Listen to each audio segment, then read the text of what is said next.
મેળામાં બધાને મજા આવે, અમને ઊંઘ સિવાય કંઈ જ નહીં આવતું હતું ગાઈસ. તો સાંજે અમે રાહ જોતા હતા કે ક્યારે ખાવાનું બને, ક્યારે ખાઈને અમે મેળામાં જઈએ. પછી ફટાફટ શાક રોટલો ખાઈ લીધો અને અમે રેડી થઈ ગયા મેળામાં જવા માટે.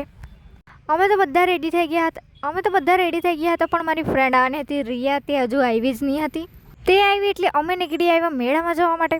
9:30 તો અમને ઘરે જ વાગી ગયા છે. અત્યારે અમે નીકળતા છે મેળામાં જવામાં. આજે તો 10 વાગે બી ગાડી બંધ નહીં થતી હતી રોડ પર. કેમ કે આજે મેળો છે એટલે બધા આવવાના છે. અમે તો ચાલતા જ નીકળવાના હતા એટલે ચાલતા પહોંચી ગયા ખેતરામાં. બધા ત્યાંથી જ જતા હતા તો અમે બી ત્યાંથી જ જવાના ને. ભાઈ અમને બેને છે ને મેળામાં જવા કરતાં છે ને વધારે ઊંઘ આવતી હતી, પણ શું કરે, મારી દીદી લોકો કહે કે ચાલો તો અમે બી આવી ગયા. નહીં એમ તો આની છે મારી બી હતી, પણ હમણાં કંટાળો આવતો હતો એમ. તો ફાઇનલી થોડી ચકડોળ આપણાને દેખાવા લાગેલી છે. ચકડોળથી તો આપણે કંઈ લેવા દેવા નથી કેમ કે આપણે બેસતા જ નથી. પછી મેળામાં એન્ટર થઈને અમે રખડ્યા કરતા હતા. એક તો રિયા આવી મોડી ને પાછી બેને ભૂખ બી લાગેલી હતી, તો પછી ભેલવાળા પાસે ઊભા રહ્યા અને તેના માટે ભેલ બનાવડાવી. ભેલ તો બહુ ભારે બનાવી હતી એટલે મેં બી થોડી ખાઈ લીધી. અમારે ત્યાંના લોઢા આવે ને એટલે કંઈ ને કંઈમાં બેસવાના જ થઈ જાય એટલે અમારે અહીંયા જ ઊભી રહેવું પડે. અમને બેને છે ને બહુ ભીડ હોય ને ત્યાં જવાની ઈચ્છા જ નહીં હતી એટલે અમે છે ને આવી જગ્યાએ જ જતા હતા. બાકી રોડ બાજુ જાય તો ધક્કો મારીને કજાડ કા નાખી દેજો. અમે રાહ જોતા હતા ક્યારે ઉતરે ને અમે ક્યારે અંદર જઈએ. અમે નાના હતા ત્યારે આવું કંઈ હતું જ નહીં ગાઈસ. કેમ પછી ચકડોળવાળી લાઈનમાં તો અમે ગયા જ નહીં. કેમ કે ત્યાં તો અમે જાઉં તો મરી જ જાઉં. એટલે અમે આવી ગયા મંદિર સાઈડ. ત્યાં મને મારા બહુ ફેન્સ મળ્યા હતા. Thank you so much. हमको बहुत खुशी होती है आप लोग मेरे से मिलते हैं तो. પછી અમને બંનેને લાગી બહુ જોરમાં ભૂખ, તો અમે આવી ગયા પાપડીનો લોટ ખાવા માટે અને ફ્રેન્ચ ફ્રાઈઝ બી મંગાવી લીધી સાથે. ફ્રેન્ચ ફ્રાઈઝ તો મારી ફેવરેટ છે. પાપડીનો લોટ લાગતો તો મસ્ત હતો પણ તેને અમે મર્ડર કરીને થાય કે તો બી નહીં નીકળતું હતું. પછી અમારા કડે બહુ બધી દુકાને પણ અમે કંઈ લીધું નથી, ખાલી ગળામાંની ચેઇન લીધી છે. એક તો અહીંયા ભીડો જેટલી મારાથી તો નીકળાતું બી નહીં હતું. પણ દર વર્ષે કરતાં મને આ વખતે જરા ઓછી ભીડ લાગી. બાકી દર વર્ષે તો ધક્કો મારીને અમે કાં પહોંચી જતા હતા. પછી અમને લાગી એવી પાછી ભૂખ, તો પાઉંભાજી ને પુલાવ ખાવા આવી ગયા. તે બરાબર લાગતું નહીં હતું એટલે મેં તો થોડુંક જ ખાધું છે. પછી અમે પાછા નીકળ્યા રખડવા માટે. ભાઈ અહીંયા વિડીયો શૂટ કરવાનું બી બહુ અઘરું હતું પણ જેમ તેમ અમે કરી લીધા છે.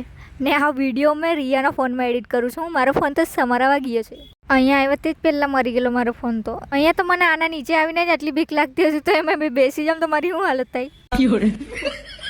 પછી થોડું ઘણું રખડીને અમે તો નીકળી આવ્યા ઘરે આવવા માટે. મારી દીદી લોકો ફરતા હશે. અમે બેને બહુ થાક લાગી છે એટલે અમે જ ઘરે જતા છે. મેળામાં અમને એટલી બધી શરમ આવી છે ને બધા હાથ પકડીને ચાલે. અમને બી ઈચ્છા થઈ ગઈ તો અમે બી હાથ પકડીને ચાલતા છે હમણાં.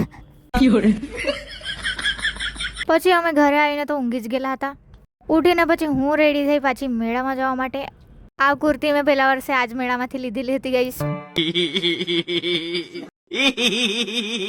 પછી રિયા રેડી થઈ એટલે અમે નીકળી ગયા વાસ્કો જવા માટે. અમને તો દૂરથી જ જોઈને લાગતું હતું કે બહુ બધું ટ્રાફિક છે ત્યાં જઈને, અને અહીંયા આવીને અમને ટ્રાફિક નડ્યું બી. આવી ભીડમાં તો અમારી રહેવાની ઈચ્છા જ નહીં થતી હતી તો અમે આવી ગયા વાસ્કો નહેર પર.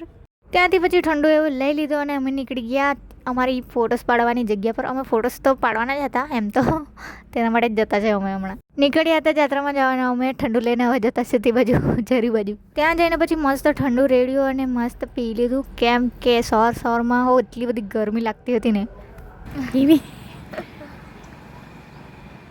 હા હમણાં સારું લાગતું. પછી ઠંડુ પીતા બીજા બાજુ તે બાજુ રપાટા મળ્યા. પછી ત્યાં થોડા ફોટોસ પાડીને અમે નીકળી ગયા વાસ્કો જવા માટે.